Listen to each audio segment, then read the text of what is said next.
In my last article, Enough is Enough, we explored what you need to consider when you want to set boundaries and have decided you need to say no to certain people and in certain situations.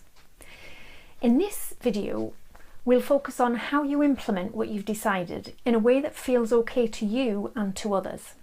However, it's important to be aware that as with anything new, you're likely to feel uncomfortable, at least initially, and that how others feel is not within your control and therefore cannot be guaranteed, no matter how much you wish or try to make it so. We'll explore the following 3 areas. 1. How to enforce a boundary. 2. How to say no assertively. And 3. How to assert a boundary you've not upheld in the past. Okay, so number 1, how to enforce a boundary.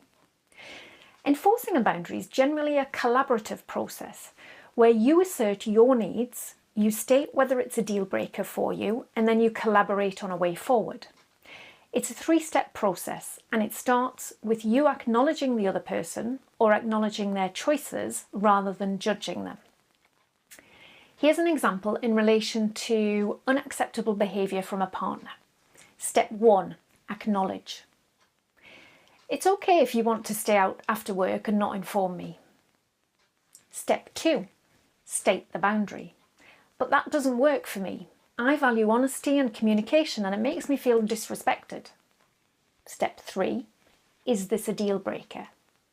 If yes, so you'd rather be single than in a relationship with someone who does this consistently, then you'd say, if this continues, you need to be aware that it'll be the end of our relationship. If no, it's simply an annoyance rather than a deal breaker, then collaborate on a way forward. So you might say something like, what can we do to make sure this boundary is respected in future? Number 2, how to say no assertively. Saying no assertively and with grace follows the same 3-step process as enforcing a boundary. So for example, if a business colleague's asking you to get involved in a new opportunity, for instance, it might sound something like this. 1, acknowledge. Thanks for asking, or thanks for thinking of me. 2, state the boundary, but that doesn't work for me for the foreseeable future. 3, is it a deal breaker? Now, most requests are unlikely to be deal breakers, although they may have consequences. So for example, in the case of a child who repeatedly asks for something after being told no, you would say, I've said no, and if you ask again, there will be no whatever, no more of that today, tomorrow, or for the next week. If it's not a deal breaker, collaborate. So back to the business colleague request. I may be able to look at this again sometime next year. Would that work for you? It's worth noting here that there's no need to apologise. It's often cleaner and kinder to simply state your boundary and move on. So instead of saying, I'm sorry, but I'm really busy, or I've got 1,000,001 things to do right now, you can simply say, thanks for asking, but it really doesn't work for me right now, or this week, or this month, or even this year. One last point in relation to saying no. Remember the people in your list from step 1 in my previous article? Those people you're not really close to or have a true connection with, often strangers or acquaintances. In order to preserve your sanity and stop the mental, emotional and spiritual drain on your energy that comes from agreeing to or not saying no to requests because you don't want to let someone down or because you feel embarrassed or awkward in the moment, in these situations, it's okay to simply say no or no thank you and leave it at that.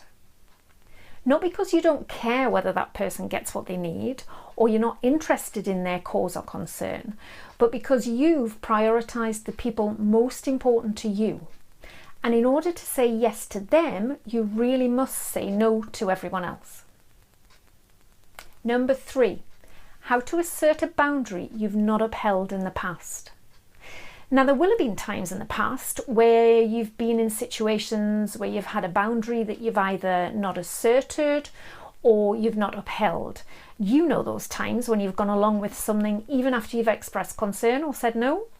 Like the friend who only calls you when convenient for her, asking you to meet at short notice, and you've maybe mentioned that it's not easy for you to change plans, yet you let her talk you into it.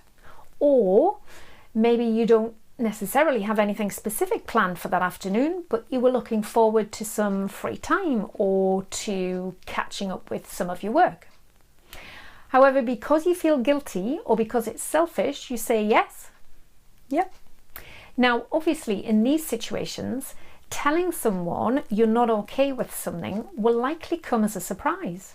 And they quite rightly assert, well, you were okay with it the last time and every time before that. So instead of working through the same 3-step process, I suggest you find a time to talk to them about it separately. Now, what I mean by this is be proactive. Don't wait till the next time your friend tests this boundary.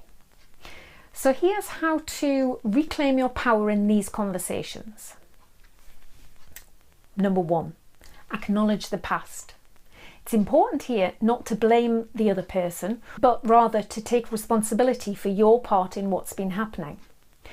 Remember, your purpose is to get your boundary respected.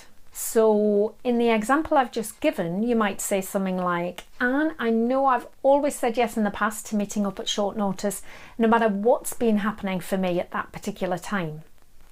2, set the boundary. You need to make it clear that there's going to be a change in the dynamics of the situation.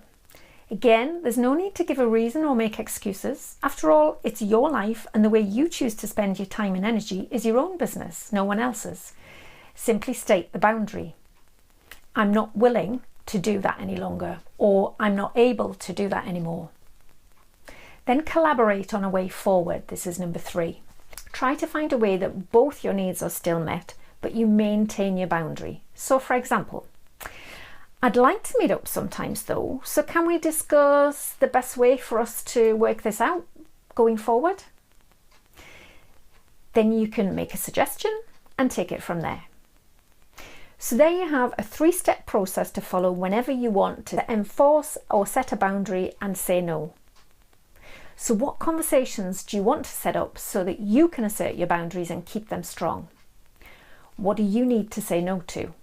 And how will you ensure that you'll actually stick to this commitment to trade long-term resentment for what's essentially just short-term discomfort? So please do let me know. I'd love to hear.